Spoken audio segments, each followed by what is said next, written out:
ओम नमः सिद्धेभ्य।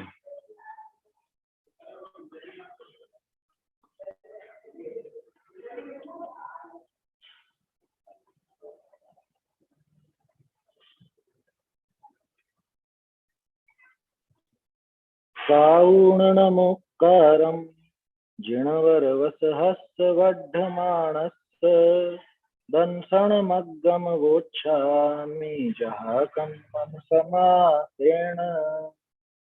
श्रीमद्वीरजिनेश रवि मिथ्यातमहर्ता विघ्नहरन् मंगलकरन् वन्दो वृषकर्ता। वाणी वन्दो हितकरी जिन मुख नभते गाज। गणधर गणश्रुत भूझरी बूंद वर्ण पद साज। गुरु गौतम वंदो सुविधि संयम तप धरो। जिनते पंचम काल में वर्त्यो जिन मत दो। कुंद कुंद मुनि को नमो कुमत ध्वांत हर भां। पाहुड़ ग्रंथ रचे जिन्हि प्राकृत वचन महा। प्राकृत वचन महा।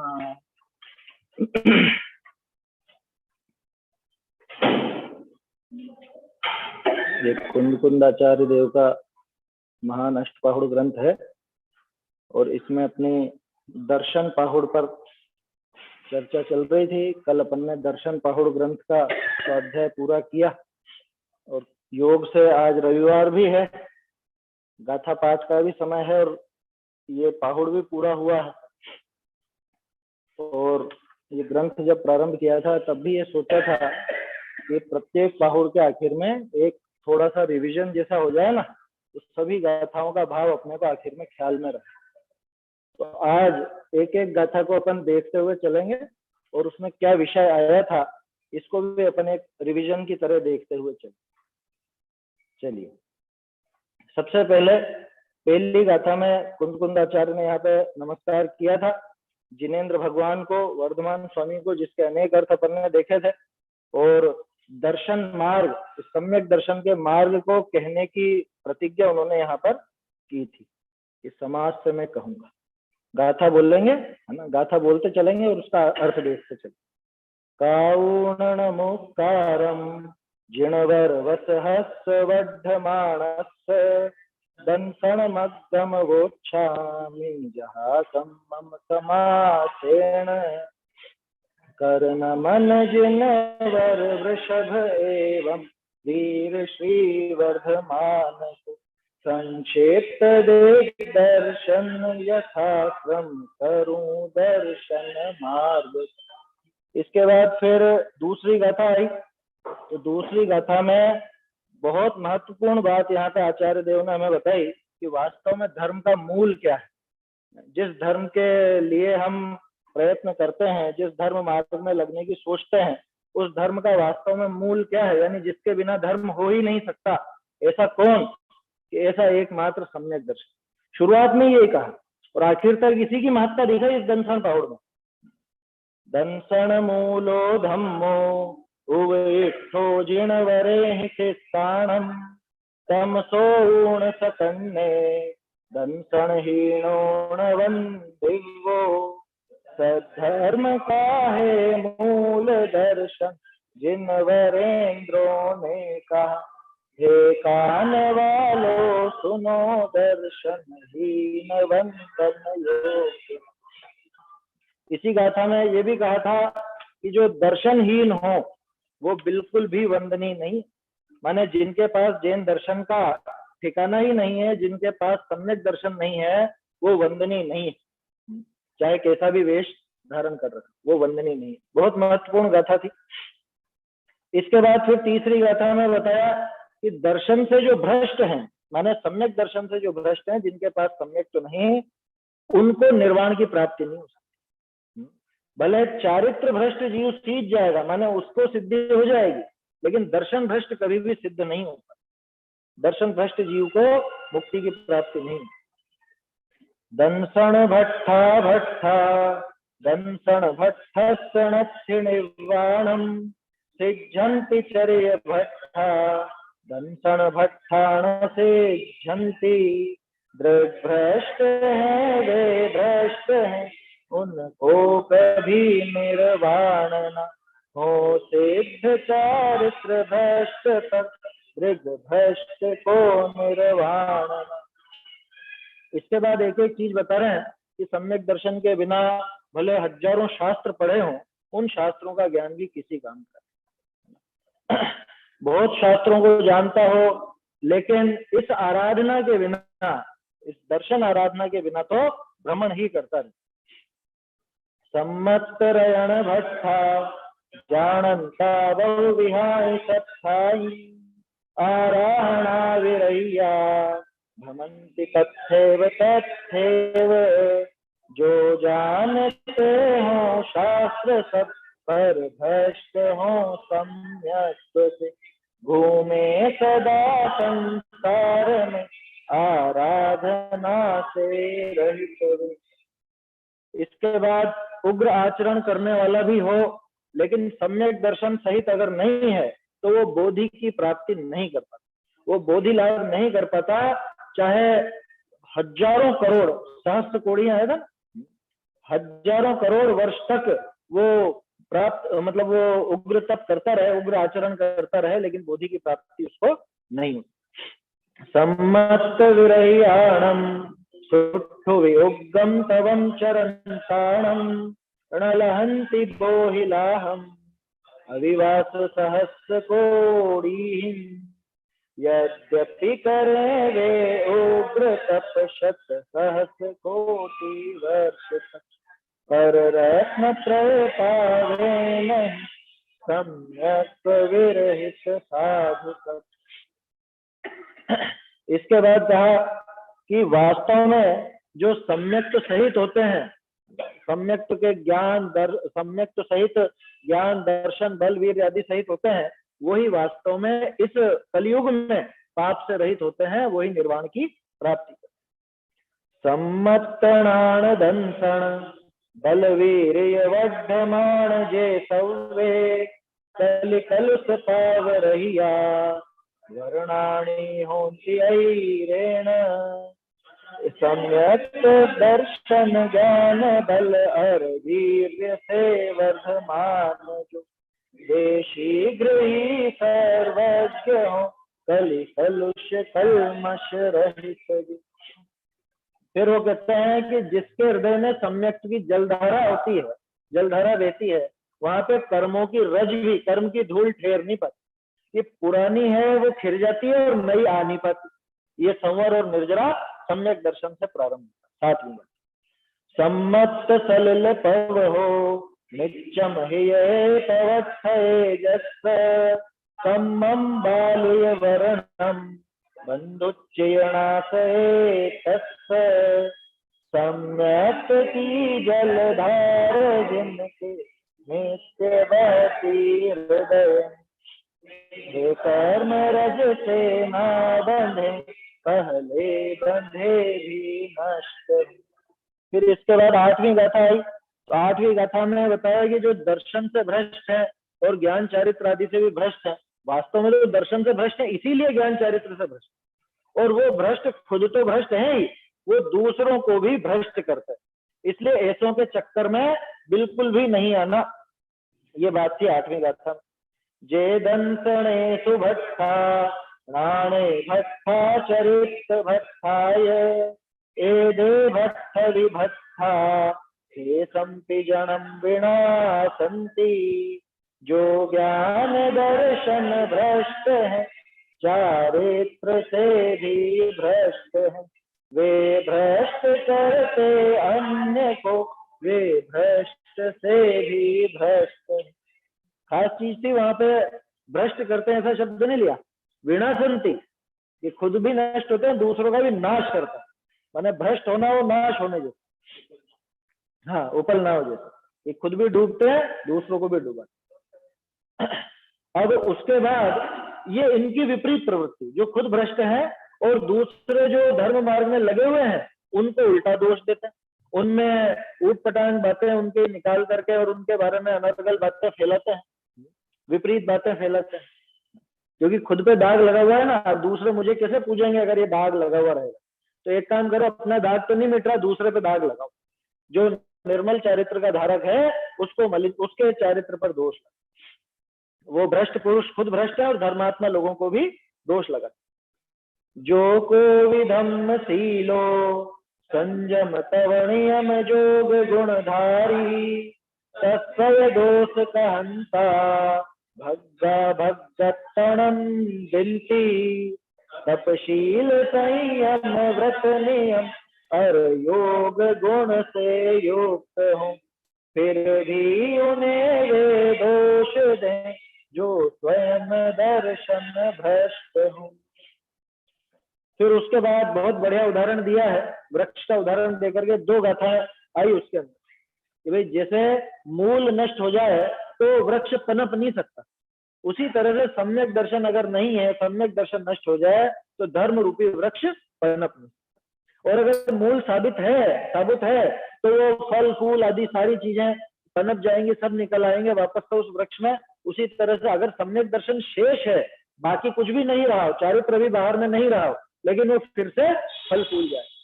भागनंदी स्वामी का उदाहरण था ही सही, सम्यक दर्शन कहीं नहीं गया था तो वो चारित्र वापस से आ गया, वो सबको खींच लाता है सम्यक दर्शन। 2 गाथाएं दोनों एक साथ बोलेंगे। जह मूलम निविणट्ठे दुमस्त परिवार नक्षि परवड्डी, सहजिण दंसन भट्ठा मूल विनट्ठान से झंती, जह मूला खंडो सा परिवार बहुगुणो होई, सहजिण दंसन मूलो निश्चितो मोक्ष मद्दस, जिस तरह द्रुम परिवार की वृद्धि न हो जड़ के बिना, बस उस तरह ना मुक्ति हो जिन मार्ग में दर्शन बिना। मूल ही है मूल जो शाखादि द्रुम परिवार का, बस उस तरह ही मुक्ति मद का मूल दर्शन को कहा। इस गाथा में भी दर्शन को ही धर्म का मूल कहा, मैंने दूसरी गाथा में आया, फिर इसमें भी आया। इसके बाद उनकी बात आई कि जो खुद दर्शन से भ्रष्ट है और दर्शन धारकों को, मैंने सम्यक दृष्टि जीवों को, धर्मात्मा जीवों को अपने पैरों पड़ाना चाहते हैं, वो अगले भाव में लल्ल मुआ ये लूले और मूक माने त्रस्त नहीं होंगे, स्थावर होंगे, न बोलने की शक्ति मिलेगी न चलने की शक्ति मिलेगी। ऐसा जे दंसणे सुभट्ठा पाए पाड़ंति दंसन धराणम, ते होंति लल्ल मुआ गोही पुण दुल्लहा ते तिम, खासी चाहे न मन ब्रजवंत से पर स्वयं दर्शन ही न हो, हे बोधि दुर्लभ उन्हें भी वचन पद ही न हो। इसमें खास बात यही थी कि बोही पुण दुल्लहा ते, एकेंद्रीय हो जाएंगे उसमें दिक्कत नहीं है, लेकिन बाद में आकर के बोधि प्राप्त कर ले तब तो काम सुलट जाएगा। ये कह रहे हैं बोधि दुर्लभ हो जाएगी। चलो ये तो थी जो पैर पड़ाते हैं उनकी बात। अब बहुत महत्वपूर्ण गाथा 13वीं गाथा कि जो उनके पैर पड़ते हैं किसी भी बहाने से, किसी भी बहाने से, या चाहे शर्म से, चाहे भय से, चाहे लोभ से, चाहे लाज से, चाहे गौरव से, चाहे किसी भी भावना से अगर दृढ़ भ्रष्ट को पूजते हैं, है ना, जिसने जैन दर्शन पर कलंक लगाया उसको पूजते हैं, तो उनको भी बोधि की प्राप्ति। क्यों? क्योंकि पाप की अनुमोदना करी उन्होंने। खास चीज ये है, पाप की अनुमोदना की है तो उनको बोधि की प्राप्ति कैसे? जो धर्म मार्ग की तो अनुमोदना की नहीं, जिसने धर्म पर कलंक लगाया, जो धर्म से भ्रष्ट है उसकी अनुमोदना करी, तो धर्म से तो विपरीत चीज की अनुमोदना हुई, जबकि होना उल्टा था। जे विपड़ंति यते सिन जानन्ता लज्जगारव भयेन, ते सिंपिणस्ति बोहि भावम अनुमोयमाणानम, जो लाज गारव ते दृग भ्रष्ट को, की पाप की अनुमोदना न बोधि उनको प्राप्त हो। देखो इसके बाद वो दर्शन कैसा होता है, वो दर्शन का बाहरी रूप कैसा होता है, माने मुनिराज का स्वरूप कैसा होता है, वो यहाँ पे 14वीं गाथा के अंदर दिखाया। दुविहंपि गंथ चायम तीसु विजोएसु संजमोथादि प्राणम निकरण शुद्धे उभसणे दंसनम बोधि त्रयोग से हो संयम निर्ग्रंथ अंतर बाह्य से त्रिकरण शुद्ध और पाणिपात मुनीन्द्र जन दर्शन कर। जैन दर्शन का मूर्तिमंत रूप का है इसमें, माने इसके जस्ट पहले अपन ने वो गाथाएं देखी कि जो भ्रष्ट आचरण वाले हैं दूसरों को अपने पैरों में पड़ते हैं, अथवा जो खुद भ्रष्ट आचरण वालों के पैरों में पड़ते हैं, हाथों हाथ ही उन्होंने संभाला कि वास्तव में मुनिराज कैसे। जैन दर्शन तो मुनिपना ही है, जैन दर्शन का स्वरूप मुनिपने का ही है, और उनका स्वरूप भी यहाँ दिखा दिया कि दोनों ही प्रकार के परिग्रह से जो रहित दुविहंपि गंथ चाय और तीनों योगों से जो संयम में स्थित है, संयम को स्थापित करते हैं अपने ज्ञान में, और समझ लो खड़े होकर के भोजन करते हैं, इसके बहाने वो बाहर का सारा रूप आ गया, बाहर की सब क्रियाएं। तो एक लक्षण दिया, इस तरह के होते हैं मुनिराज। और इसी के साथ वो भी उन बातों का निराकरण भी आ गया जिसमें था कि भाई बैठ के भी कर लेवे, या और पीछे कमंडल हो कि नहीं हो, वो सारी चीज, वो सारी बातें थी ना अन्य मत की, तो उन सब का निषेध भी इस गाथा में हुआ था। इसके बाद फिर बात आई कि सम्यक दर्शन से ही वास्तव में कल्याण और अकल्याण का निश्चय होता है। उसी से पता चलता है कि वास्तव में हमारा भला किसमें है और हमारा भला किसमें नहीं है। सम्मत्तादो नाणम नाणादो स्वभाव उवलब्धि उवलब्ध पयच्छे पुनः हेयासेयं वियानेदि सम्यक से हो ज्ञान सम्यक ज्ञान से सब जान सब जानने से ज्ञान होता श्रेय और अश्रेय। इसमें भी क्रम से दिखाया कि सम्यक दर्शन से ही वो ज्ञान होता है, और उस ज्ञान से ही सारे ही पदार्थों की उपलब्धि होती है, और तभी मालूम पड़ता है कि इनमें से कौन श्रेयस्कर है और कौन श्रेयस्कर नहीं। इसके बाद फिर जो श्रेय और अश्रेय को जानता है, माने कल्याण और अकल्याण को पहचान लेता है, उस जीव के क्या होता है वो बता रहे। श्रेया श्रेय विदन्नो उद्धुत दुस्सील शीलवंतो वि शील फलेन अद्भुतयम् तत्तो पुनलहरिणे वाणम् श्रेया श्रेय के परिज्ञान से दुशीलता परित्याग हो, अर्शील से हो अभ्युदय और अंत में निर्वाण हो। उससे सारा का सारा दुशील का निराकरण होता है, और समस्त शील धारण करके अभ्युदय और निर्वाण को प्राप्त करता है। अभ्युदय का अर्थ यहाँ पे स्वर्ग से है ना, जब अभ्युदय को मोक्ष से अलग ले तो स्वर्ग आदि ऊंची दशाएं ले, और वैसे तो अभ्युदय वास्तव में मोक्ष है। अब खास चीज ये कि ये सम्यक से ज्ञान होता है, सभी पदार्थ जानने में आते हैं, और ये कल्याण अकल्याण की परंपरा जानने में आते हैं, लेकिन ये सम्यक दर्शन किसके आधार से प्राप्त? तो फिर जवाब आया कि वास्तव में जिन वचनों के आधार से प्राप्त। तो भाई ये जो दर्शन है सम्यक दर्शन है, जैन दर्शन से ही जिन दर्शन प्राप्त होता है, सम्यक दर्शन प्राप्त होता है। जैन दर्शन को समझे जिन वचनों के आधार से, तो जैन दर्शन माने सम्यक दर्शन की प्राप्ति होती। औषधि बताइए, औषधि क्या? जिणवयण मोसहमिणम विषय सुविरेयणम अमित भूदम जर मरण वाहि हरणम है करणम सर्वदुःखाणम जिन वचन अमृत औषधि जर मरण व्याधि के हर और विषय सुख के विरेचक हैं सर्व दुख के क्षय कर। जरा और मरण की व्याधि को दूर करने वाली औषधि कहा? हाँ 17वीं, अब तो 18वीं चलेगी, वहीं पे ही उसके नीचे, है ना। और सारे दुखों का क्षय करने वाली, बोलो, जिनवाणी सारे दुखों का क्षय करने वाली।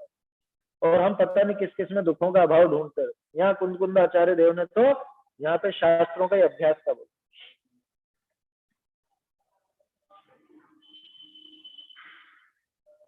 दर्शन पाउड़ की, हाँ रिपीट कर रहे हैं, रिवीजन कर रहे हैं। देखो उसके बाद ये बात आई कि वास्तव में जैन दर्शन जो है उसमें कैसे कैसे भेष होता है, माने जैन दर्शन किन रूपों में अभिव्यक्त होता है, कौन से लिंग है, कौन सी पहचान चिन्ह है जैन दर्शन। तो साफ साफ कहा कि जैन दर्शन में तो भाई 3 ही लिंग स्वीकृत है, 4 होते ही नहीं, 3 ही लिंग होते हैं। एक तो साक्षात मुनिराज का जो वास्तव में जिनलिंग है, जिनलिंग कहो कि मुनिलिंग कहो एक ही बात है ना। दूसरा उत्कृष्ट श्रावक जो 11वीं प्रतिमाधारी क्षुल्लक जी हैं उनका। और तीसरा जो अपर पद में स्थित माने आर्यिका माता जी, वो भी 11वीं प्रतिमाधारी श्रावक है ना। इस चीज में एक ध्यान रखने लायक बात है, यहाँ पूज्यपना नहीं कहा है, ध्यान रखना, पूज्य वेश नहीं कहे, ये कहे कि 3 वेश जैन दर्शन में स्वीकृत। जैन धर्म 3 के आधार पर चलता, माने जैन दर्शन को देखना है तो इन 3 का रूप देख लो, एक तो श्रावक का रूप और एक मुनिराज का रूप। श्रावक में भी दोनों, पुरुष और स्त्री, तो क्षुल्लक जी अथवा इधर आर्यिका माता। तो आर्यिका माता जी और क्षुल्लक जी हैं, ये अष्टद्रव्य से वैसे पूज्य नहीं कहे, है ना, साक्षात मुनिराज पूज्य है। दूसरी बात 10वीं और 11वीं प्रतिमा नहीं, बल्कि 11वीं प्रतिमा, है ना। कोई ऐसा सोचता हो कि 10वीं वाले तो क्षुल्लक और 11वीं वाले अलग, ऐसा नहीं, दोनों के दोनों 11वीं प्रतिमा, 10वीं प्रतिमा नहीं तो नहीं। हाँ आर्यिका भी 11वीं प्रतिमा। ये गाथा भी महत्वपूर्ण है। एवं जिणस्तरूवम विधियम उक्किट्ठ सावयाणं तु अवरक्षियान तय्यम चौथ पुनलिंग दंसणम नत्थि। एक जिनवर लिंग है उत्कृष्ट श्रावक दूसरा, और कोई चौथा है नहीं पर आर्यिका का तीसरा। इसी से एक बात और सिद्ध हुई थी अपने कि भाई वास्तव में आर्यिका और श्राविका ऐसे करके वो भेद नहीं थे जो चतुर्वेद संघ को वो सोचते हैं, है ना। 4 प्रकार के अलग अलग की मुनि, आर्यिका, श्रावक, श्राविका है। ये अपन ने उस समय भी देखा था, सर्वार सिद्धि के समय भी, और कितने भी ग्रंथ देख लो, सब में मुनिराज के चतुर्वेद संघ की जहाँ बात आएगी तो वहां पे स्पष्ट रूप से ऋषि मुनि यति अंगार ये नाम, सर्वार सिद्धि में भी और जगह भी। कौन सा मुनि आर्यिका श्रावक श्राविका? तो मुनि संघ नहीं कहा होगा। हाँ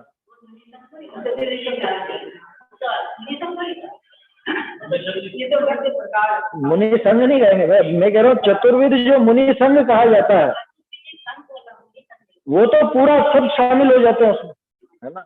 लेकिन उसमें खास चीज समझने लायक ये है कि क्षुल्लकों को किसमें शामिल किया, एलकों को किसमें शामिल किया, श्रावक में, है ना। तो फिर इधर आर्यिका और श्राविका 2 भेद कैसे है, समझ में आ रही है बात। अगर सामान्य श्राविका लेना था और तो फिर इधर सामान्य श्रावक लेते तो फिर एलक और क्षुल्लक कहाँ गए, तो वो श्रावक में उत्कृष्ट श्रावक, श्राविका में उत्कृष्ट श्राविका, इस तरह, है ना। और कोई दिक्कत नहीं, सामान्य जो गृहस्थ महिलाएं हो उनको आप अलग से कहना चाहो तो भी कोई समस्या नहीं। लेकिन बात यह है कि मुनिराज का जो चतुर्वेद संघ कहलाता है उसमें यह शामिल है। देखिए आगे अगली गाथा में और बताया कि जिनके ऐसा वायुलिंग हो, जो यहाँ पे भी अपन ने देखा ये 3 प्रकार, उनके अंतरंग श्रद्धान कैसा होता है, किन किन बातों का होता है, वो 19वीं गाथा में।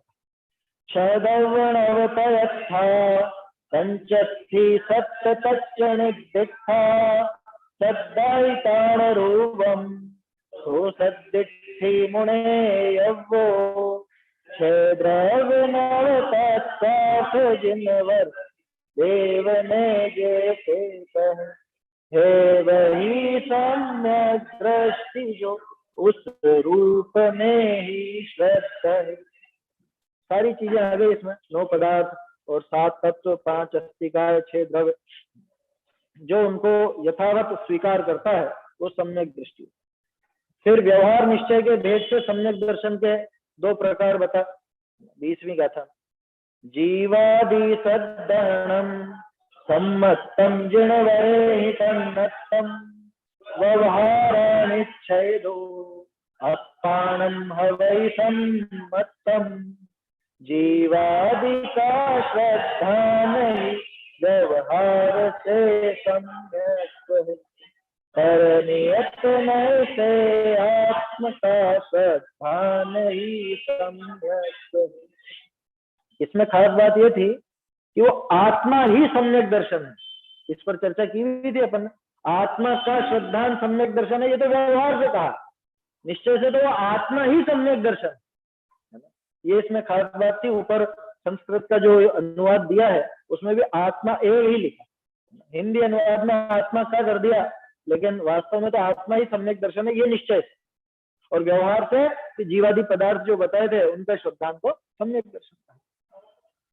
अब ये सम्यक दर्शन ही सब गुणों में श्रेष्ठ है और मोक्ष महल की पहली सीढ़ी है, ये बताने वाली 21वीं गाथा। एवं जिण तन्नत्तम दंसन रेणम धरे भावेण सारम गुण रेणत्ते सोवाणम परम मोक्षस्य। जिन वर्तित सम्यक यह गुण रतन त्रय में सार है, सद्भाव से धारण करो यह मोक्ष का सोपान। प्रेरणा भी थी इसमें, ये दर्शन रूपी रत्न को धारण करो, भाव से धारण करो। चलिए, और आगे 22वीं गाथा में बहुत महत्वपूर्ण बात आई, क्योंकि कोई कहे कि भाई कोरा श्रद्धान ही श्रद्धान कर ले बाकी का काम तो हो ही नहीं, तो फिर ऐसा कैसा काम, ऐसा क्या काम का सम्यक दर्शन? तो उन्होंने कहा नहीं, ऐसी बात नहीं, सम्यक तो जो धारा हुआ काम का ही है। क्यों? क्योंकि बहुत से जीव श्रद्धान तो मोक्ष का करते हैं, लेकिन मोक्ष अभी तत्काल तो प्राप्त नहीं होता। श्रद्धान तो संवर निर्जरा का है, लेकिन संवर निर्जरा अभी तत्काल तो नहीं दिख रही। श्रद्धान तो मुनिपने का है, मुनिपने के भाव भी है, तो मुनिपना क्यों नहीं दिख रहा? कि जितना संभव हो उतना श्रद्धान तो करो, और जो संभव नहीं है, मतलब जितना संभव हो उतना तो करो, और जो संभव नहीं है उसका कम से कम श्रद्धान तो करो। क्यों? कि अगर श्रद्धान में ही नहीं बैठेगा तो आगे जाकर के बाहर में कैसे परिणमित। इसलिए जितना कर सकते हैं उतना तो करना चाहिए, उतना तो स्वीकार करना, बाहरी आचरण भी और अंतरंग राग द्वेष भी उस रूप में घटाना, और जितना नहीं घटा पाए, राग द्वेष आदि या बाहरी आचरण नहीं धारण कर पाए, उसकी कम से कम श्रद्धा तो रखें। जम सक्कैतम तीरई जम च न सक्केतम च सद्दहनम केवल जिणहि भणियम सद्दमानस सम्मतम। जो शक्य हो वह करे और अशक्य की श्रद्धा कर, श्रद्धा में ही सम्यक है, इस भांति सब जिनवर कहे। अब कह रहे हैं कि जो इस दर्शन ज्ञान चारित्र आदि जिसके पास है वो ही वंदनीय। पहले इसकी उल्टी गाथाएं आई थी कि जो दर्शन आदि से भ्रष्ट है वो वंदनीय नहीं है, और फिर यहाँ 23वीं गाथा में आके कहा कि कौन है वो वंदनीय है, और उनकी वंदना किसने की? कि गुणवादी जो गणधर है उन्होंने भी उनकी वंदना।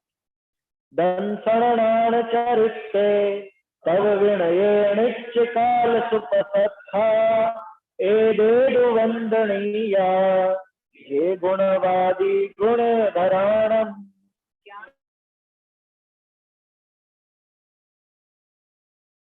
ज्ञान दर्शन संलग्न है, गणधर करे गुण कथन जिनके वे मुनि जन वंद्य।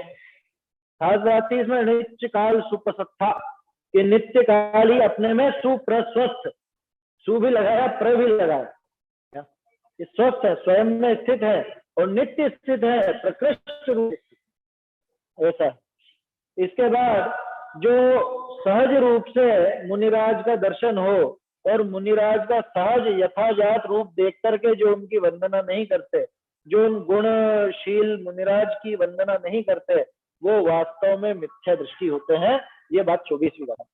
सजुपन्नम रूवम दत्थुम जो मन्नहे नमच्छरियो सो संजम परिवन्नो निच्छाइस्थि हवै येतो सहज जिन वरलिंग लखनान में मत्कर भाव से बस प्रगट मिथ्या दृष्टि है संयम विरोधी।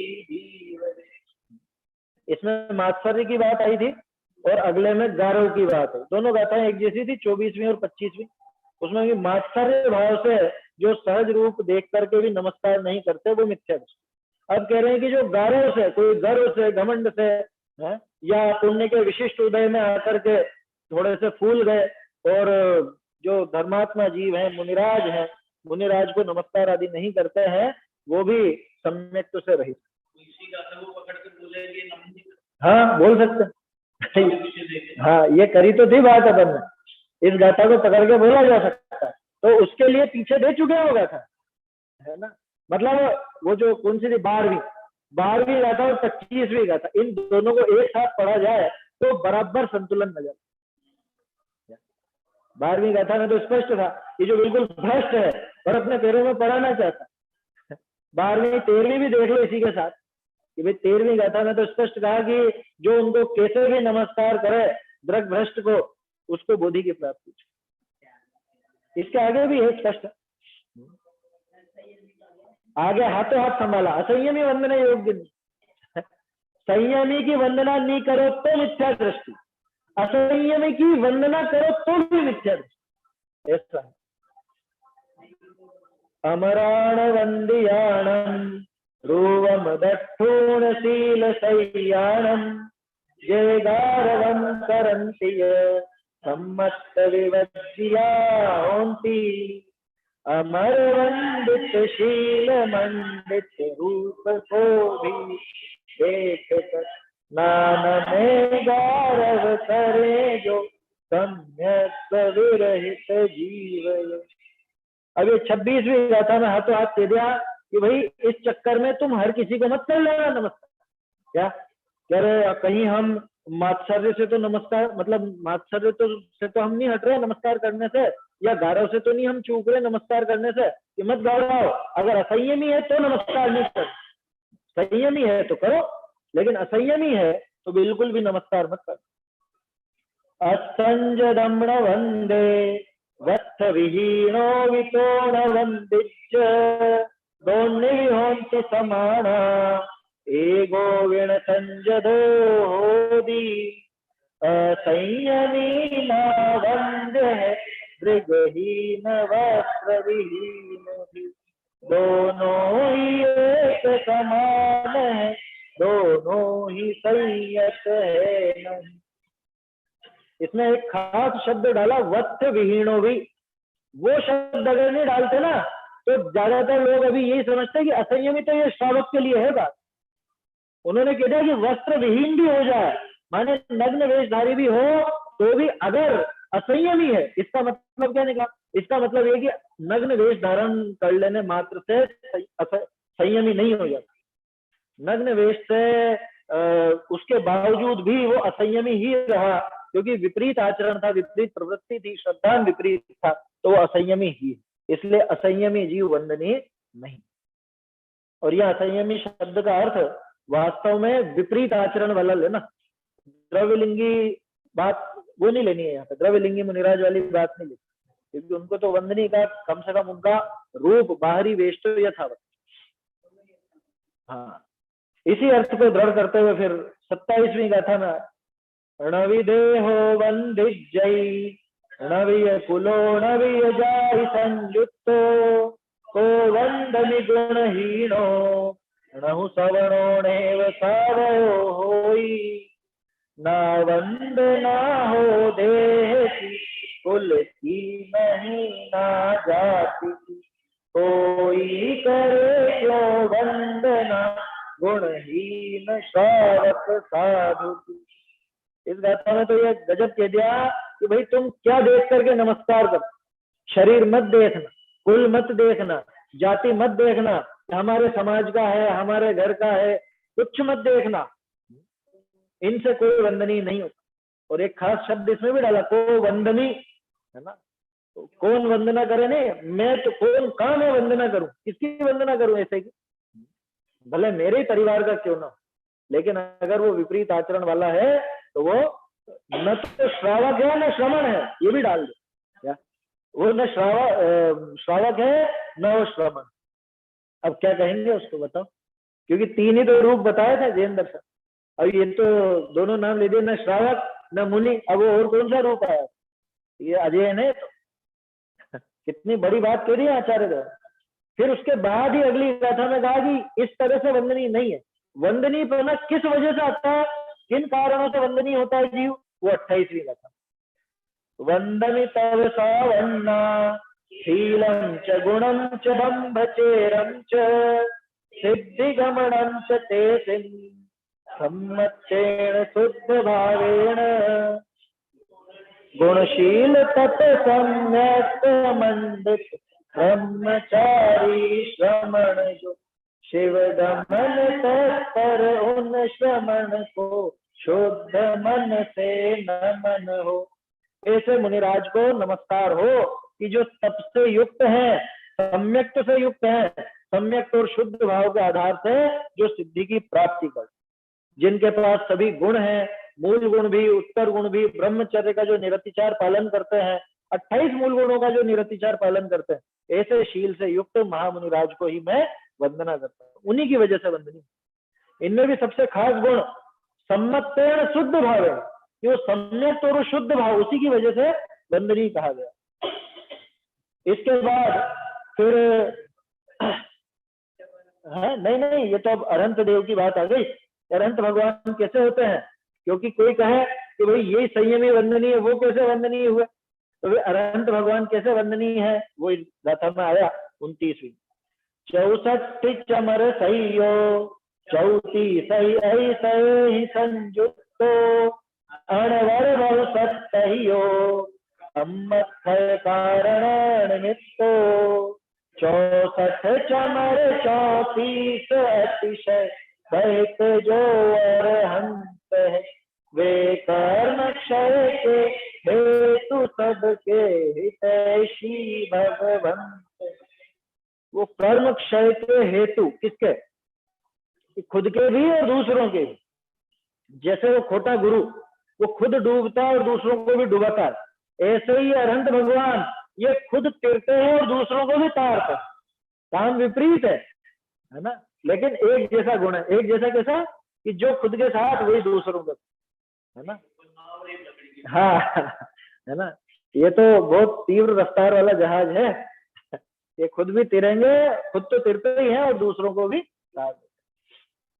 देखिए इसके बाद मोक्ष कैसे होता है, जैन दर्शन में मोक्ष किस तरह से बताया, मोक्ष की विधि क्या है, वो यहाँ पे 30वीं गाथा में था। प्राणेण दंसनेन सवेण चर्येण संयम गुणेन चौहिंत समाजोगे मुखो जिन शासने दिठो ज्ञान दर्शन चरण तप इन चार के संयोग से हो संयमित जीवन तभी हो मुक्ति जिन शासन विशेष। ये मोक्ष होगा ही तब कि जब वो ज्ञान दर्शन चारित्र तप इन सबसे संयुक्त होगा, तब वो मोक्ष होगा। और इनमें सबसे पहले कौन होता है, कि सबसे पहले सम्यक दर्शन, या यूं कह लो कि सम्यक दर्शन के आधार पर ये सारे के सारे सम्यक होते हैं और तभी मोक्ष होता है। इसके बाद बहुत बढ़िया रहता कि वास्तव में सार क्या, सर्वश्रेष्ठ कौन वस्तु है, कौन सा गुण सर्वश्रेष्ठ, कि ज्ञान है कि चारित्र है कि दर्शन है, वो यहाँ पे बता। प्राणम रस सारो सारो विणरस हो सम्मतम सम्मत्ताओ चरणम चरणाओ हो निर्वाणम पर नर का और सम कित सार है, सम्यक से हो चरण हर चारित्र से निर्वाण है।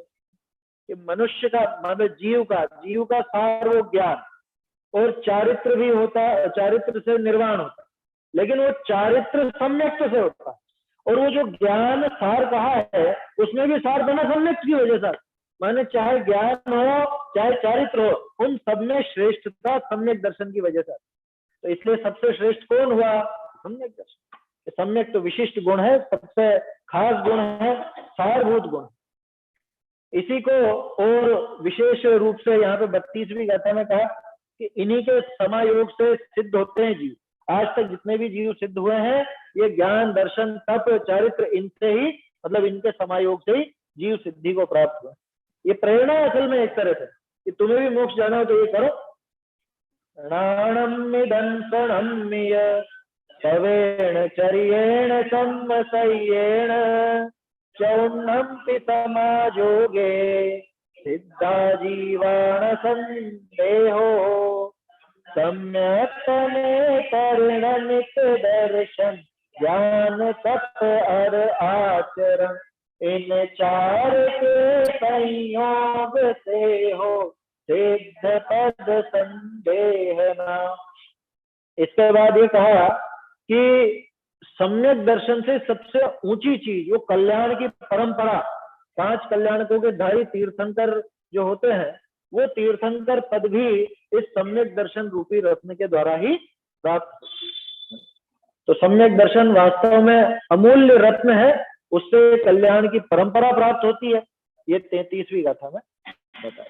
कल्याण परंपरया यान्ति जीवा विशुद्ध सम्मत्तम सम्मद्दं शरणम् अध्येदि सुरासुरे लोए समकित रतन है पूज्यतम सब ही सुरासुर लोक में क्योंकि समकित शुद्ध से कल्याण होता जीव का।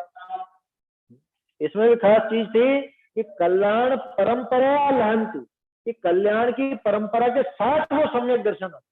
माने सम्यक दर्शन पूरा पारलौकिक सुखी देवे या पारलौकिक उन्नति करा ऐसा नहीं, ये लौकिक अभ्युदय भी इसी से प्राप्त हो। सारा का सारा लौकिक अभ्युदय 3 लोक में श्रेष्ठ बना वो इसी से प्राप्त होता।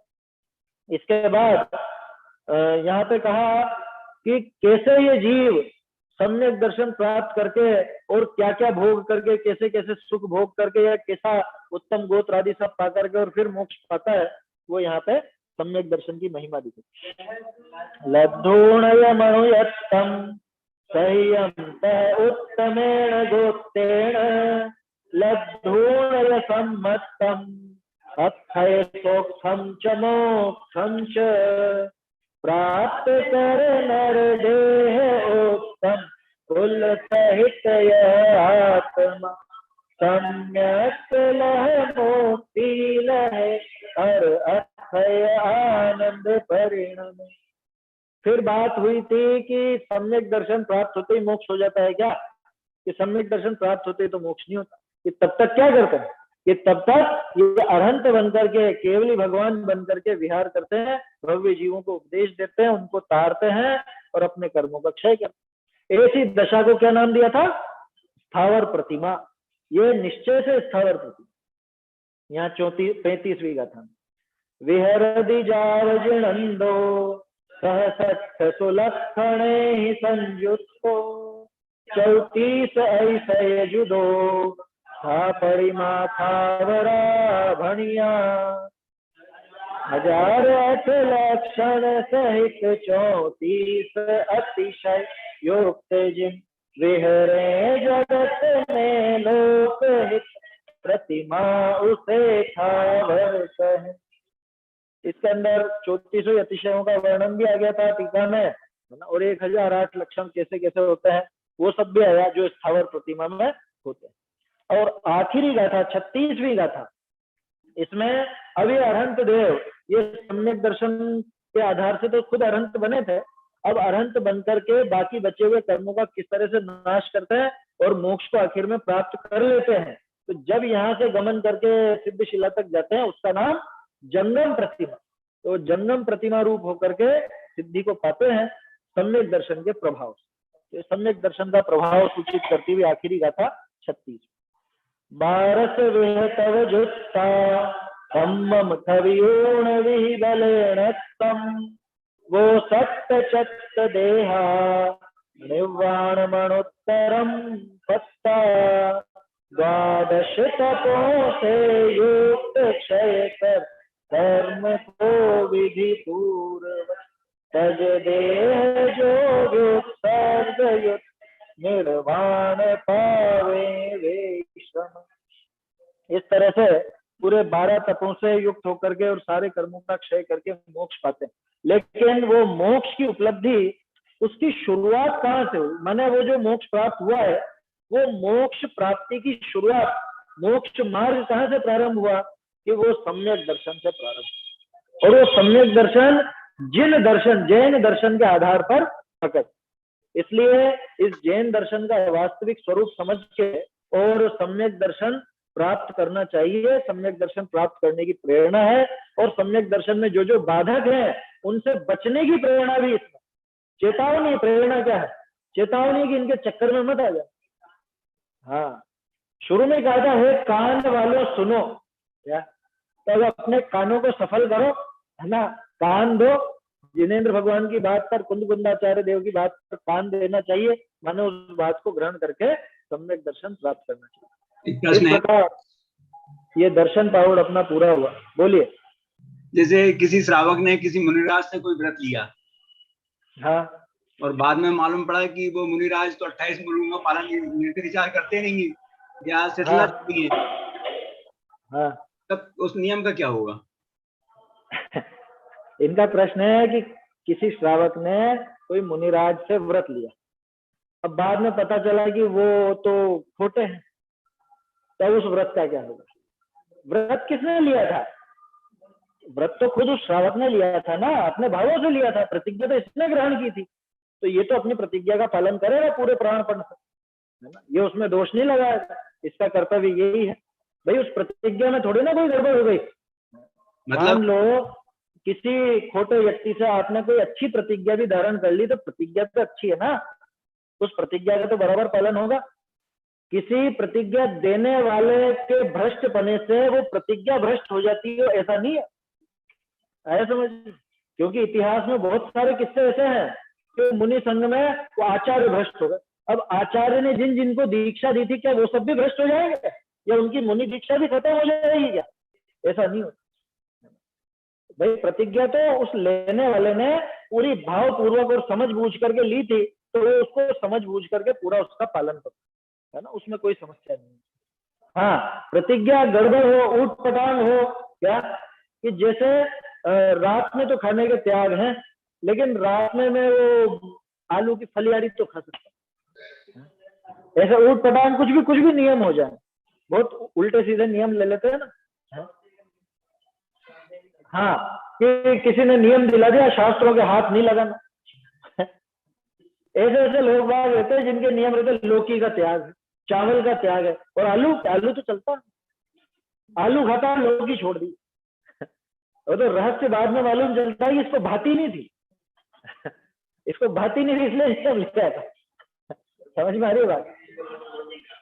तो वो उसमें प्रतिज्ञा में कोई दिक्कत नहीं है। प्रतिज्ञा किसी से भी लियो, ली तो इसने है ना, ली तो श्रावक ने सोच समझ के है। तोडरमल जी ने जो प्रतिज्ञा का प्रकरण समझाया, किस तरह से लेनी चाहिए, क्या उसके पीछे भावना होनी चाहिए, और हमेशा उत्साह बढ़ता रहे प्रतिज्ञा के प्रति, ये उसमें खास बात है। मतलब घटे नहीं। मतलब ये हुआ कि फिर प्रतिज्ञा लेने के लिए अपने से श्रेष्ठ व्यक्ति की जरूरत नहीं है? नहीं, बिल्कुल जरूरत नहीं ना, किसने कहा? प्रतिज्ञा लेने के लिए कोई अपने से श्रेष्ठ व्यक्ति की जरूरत थोड़ी ना होती है, वो तो साक्षी बनाने के लिए अपन ढूंढते हैं किसी को। अब कोई नहीं मिलेगा क्या कोई प्रतिज्ञा नहीं लेगा? मुझे आलू का त्याग करना है, अब कोई मुझे ऊंचा नहीं मिल रहा तो क्या आलू त्याग नहीं करूंगा?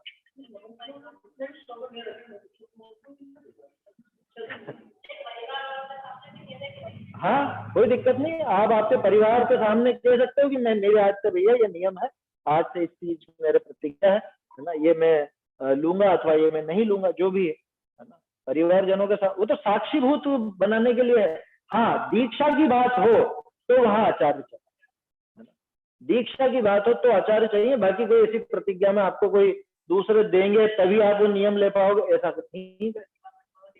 क्योंकि ऐसा हो तो फिर तो लोग बात कभी कोई ब्रह्मचर्य धारण नहीं करता कि कोई देगा मुझे ब्रह्मचर्य तभी तो मैं ब्रह्मचर्य लूंगा, कोई मुझे वो प्रतिज्ञा देगा तभी तो लूंगा। ये लेने देने का खेल नहीं है। ये क्या कुछ बीच में ऐसी कथाएं चल पड़ी कि उनने इसको ये नियम दिया, उसने इसको संयम दिया। बहुत सी कथाओं में तो ऐसा था, इनने इनको सम्यक दर्शन दिया, ये सम्यक दर्शन दे दिया और उसने सम्यक दर्शन ले लिया। हाँ ये कितनी प्रतिमाएं ली, उन्होंने तो दी नहीं मुझे एक भी प्रतिमा। बोलो, तो इसलिए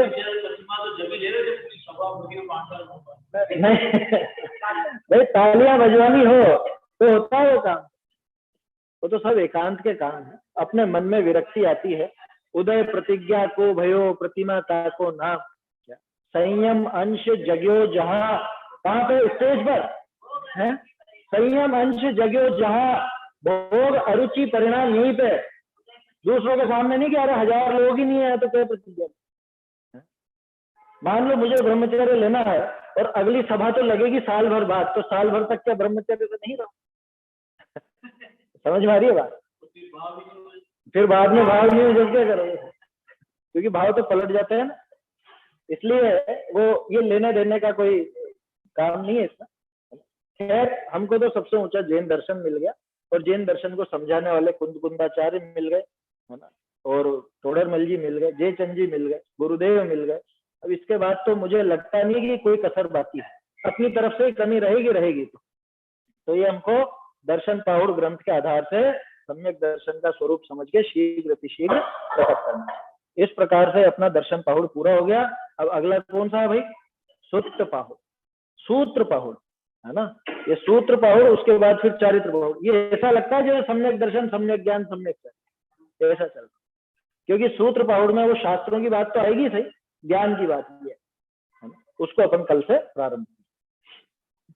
चैतन्य का स्मरण प्रतिक्षण ही करो रे, भव के अनंत दुख को क्षण में हरो रे, अक्षय अनंत निज सौख्य निधान पाओ, गाओ अरे नित इसी के गीत गाओ। हाँ बोलो भैया।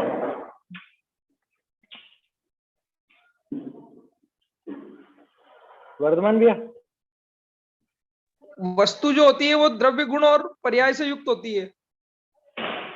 हाँ, और उत्पाद व्यय द्रव्य उसमें लगातार चलता रहता है। तो जैसे पर्याय भी चेंज हो गई, इसके गुण भी मान लो बदल गए, तो ये द्रव्य आज तक क्यों नहीं बदला? हमेशा से ये वैसा का वैसे ही कैसे रहा? देखो, द्रव्य नहीं बदला, ना ही गुण बदला। आपने कहा ना पर्याय बदल गई, गुण भी बदल गए। गुण कभी नहीं बदलते। वस्तु द्रव्य गुण पर्यायात्मक है और उसमें निरंतर परिणमन होता रहता है, बदलाव होता रहता है। तो बदलाव किसमें होता है? बदलाव उस पर्याय में होता है अकेले। द्रव्य और गुण में कोई परिवर्तन नहीं होता। वो तो त्रिकाल कूटस्थ नित्य वैसा का वैसे ही पड़ा रहता है, बिल्कुल वैसा। उस सुमेरु के नीचे जैसे खजाना दबा हुआ है ना, वो अनादि अनंत वैसा ही रहने वाला, ऐसा का ऐसा ही ये बना रहे। इसलिए उसमें बदलाव नहीं होता, पर्याय लगातार पलटती, ऐसा यहाँ समझना चाहिए। चलिए, जिनवाणी स्तुति। अपन वस्तु को तो मतलब तीनों रूप बताते हैं अपन, द्रव्य गुण और पर्याय रूप।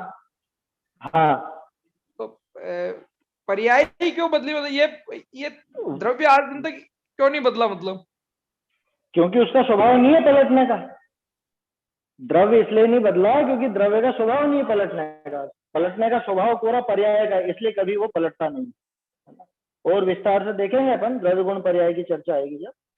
चलिए, जिनवाणी स्तुति। जिन वैन सुनत मोरी भूल भगी, जिन वैन सुनत मोरी भूल भगी, कर्म स्वभाव भाव चेतन को, कर्म स्वभाव भाव चेतन को, भिन्न पिछानन सुमति जिन बैन सुनत मोरी भूल भगी निज अनुभूति सहज जायत का निज अनुभूति सहज जायत का सोचिर रुष कुश मेल पगी स्वाद वाद धुनि निर्मल जल स्वाद वाद धुनि निर्मल जल विमल हरि सम